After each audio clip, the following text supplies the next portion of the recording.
आजकल infertility rate बहुत ज़्यादा बढ़ गए हैं। उसमें भी सबसे ज़्यादा जो कॉम्प्लिकेशंस आते हैं वो है ओव्यूलेशन में। अंडे बन ही नहीं रहे हैं, यानी कि फॉलिकल का ग्रोथ नहीं होता है।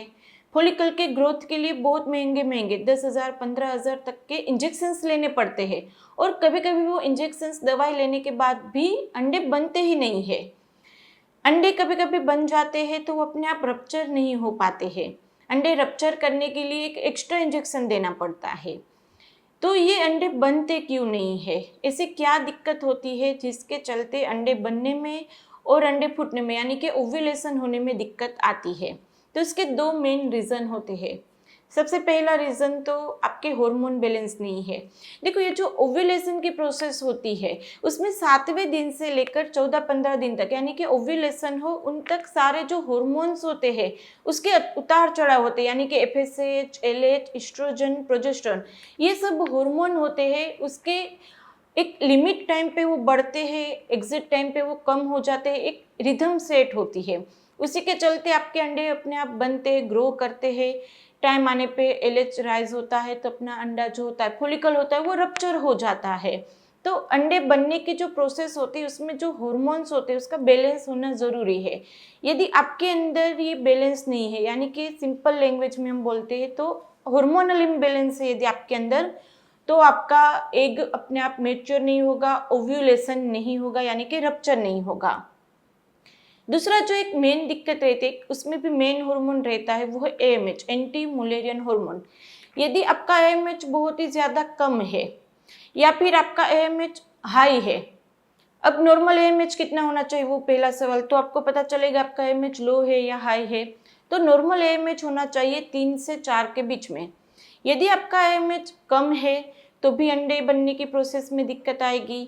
यदि आपका AMH हाई है, हाई AMH यानी कि PCOD, तो भी आपके अंडे बनने में दिक्कत आएगी। लो AMH में तो कभी कभी बन जाते, दवाई देते हैं, सिंपल लेट्रोज वगैरह एलोपैथी में दवाई देते हैं, हम होम्योपैथी में दवाई देते हैं, तो वहाँ पे लेट्रोज वगैरह दवाई से, एलोपैथिक दवाई से या आपको इंजेक्शंस लेंगे तो उससे आपका अंडा बनेगा, फॉलिकल ग्रोथ करेगा।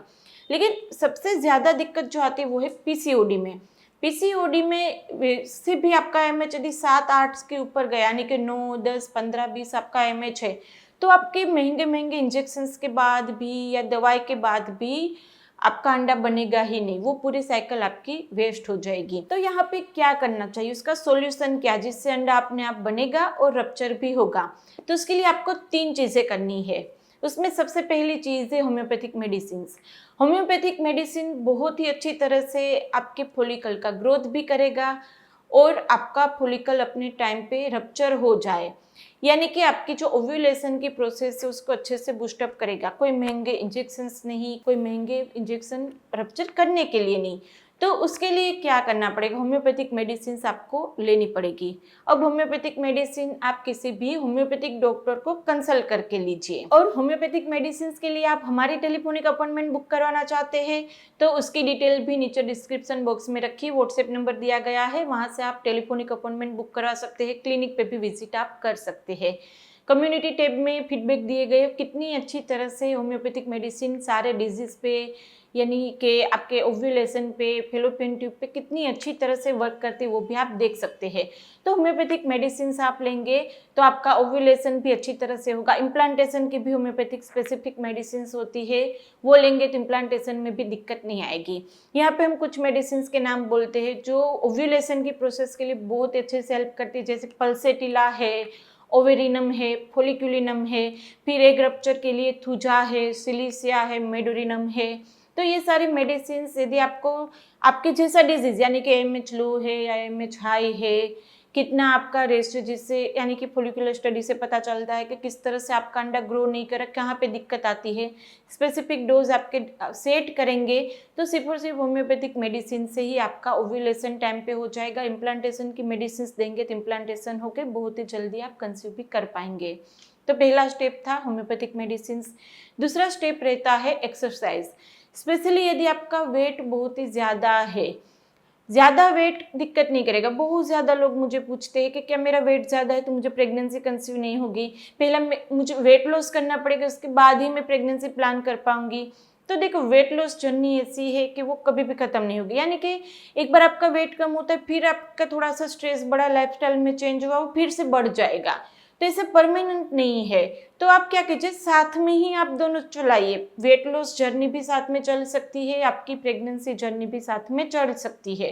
तो उसके लिए आपको स्पेसिफिक डाइट और एक्सरसाइज प्लान करना पड़ेगा, जिससे आपका देखो जो क्रैश डाइटिंग भी आप नहीं कर सकते। यदि आपका AMH लो है और वेट लॉस के लिए आप सिनामोन ले रहे हैं तो आपका AMH और ज्यादा कम हो जाएगा।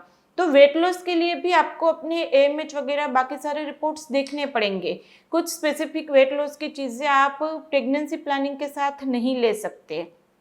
तो आपको क्या करना पड़ेगा, अपना डाइट, एक्सरसाइज और आपकी ये जो चीज़ें हैं यानी कि आपकी दवाइयाँ, वो सब एक साथ सेट करना पड़ेगा। तो एक साथ आप वेट लॉस भी सेट कर सकते हैं, यानी कि वेट 1 महीने में 4-5 किलो कम हो जाए, इस तरह से डाइट एक्सरसाइज भी फॉलो कीजिए। साथ में आप अपनी ओव्यूलेशन की, इम्प्लांटेशन की मेडिसिन लीजिए, तो दोनों साथ में आप चला सकते हैं। तो ऐसा नहीं है कि पहले वेट लॉस ही करना पड़ेगा, बाद में आप प्रेगनेंसी प्लान करेंगे, दोनों साथ में चल सकता है।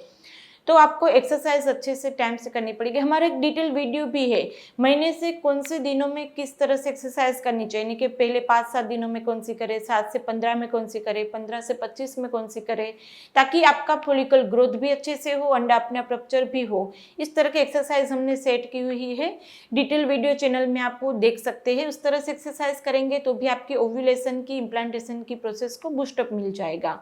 तो एक्सरसाइज दूसरा आता है। तीसरा आता है डाइट, मैंने बताया वैसे।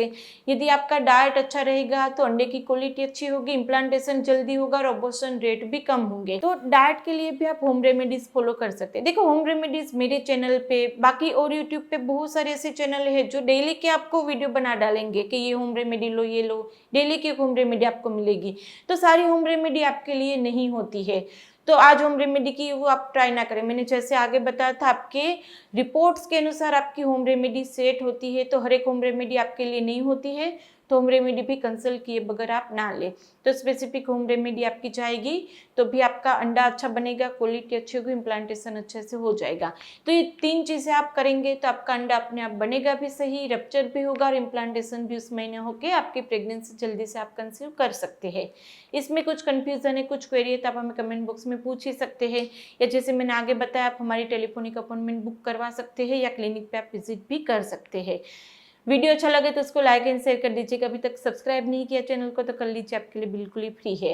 इंस्टाग्राम पे भी फॉलो कर सकते हैं, वहाँ पे Q&A लाइव सेशंस होते रहते हैं। तो चलिए फ्रेंड, फिर जल्दी से मिलेंगे, तब तक के लिए stay healthy, stay happy, bye.